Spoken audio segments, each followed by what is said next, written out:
Kids Old School। तपती दोपहरी में प्यास से बेहाल एक छोटी सी चींटी पानी की तलाश में भटक रही थी।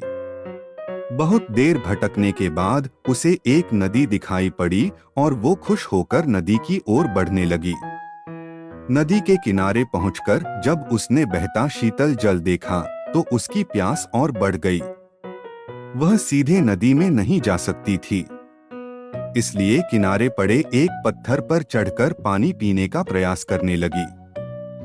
लेकिन इस प्रयास में वह अपना संतुलन खो बैठी और नदी में गिर पड़ी। नदी के पानी में गिरते ही वह तेज धार में बहने लगी। उसे अपनी मृत्यु सामने दिखाई देने लगी। तभी कहीं से एक पत्ता उसके सामने आकर गिरा। किसी तरह वह उस पत्ते पर चढ़ गई। वह पत्ता नदी किनारे स्थित एक पेड़ पर बैठे कबूतर ने फेंका था, जिसने चींटी को पानी में गिरते हुए देख लिया था और उसके प्राण बचाना चाहता था। पत्ते से साथ बहते हुए चींटी किनारे पर आ गई और कूदकर सूखी भूमि पर पहुंच गई। कबूतर के निस्वार्थ भाव से की गई सहायता के कारण चींटी की जान बच पाई थी। वह मन ही मन उसका धन्यवाद करने लगी। इस घटना को कुछ ही दिन बीते थे कि एक दिन कबूतर बहेलिये के द्वारा बिछाए जाल में फंस गया।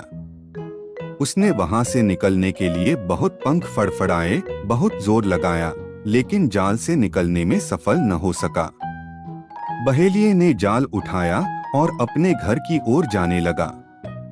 कबूतर निसहाय सा जाल के भीतर कैद था।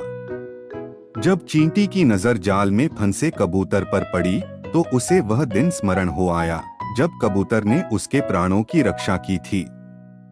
चींटी तुरंत बहेलिये के पास पहुंची और उसके पैर पर जोर जोर से काटने लगी। बहेलिया दर्द से छटपटाने लगा। जाल पर से उसकी पकड़ ढीली पड़ गई और जाल जमीन पर जा गिरा। कबूतर को जाल से निकलने का अवसर प्राप्त हो चुका था। वह झटपट जाल से निकला और उड़ गया।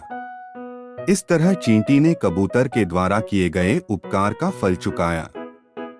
सीख कर भला हो भला।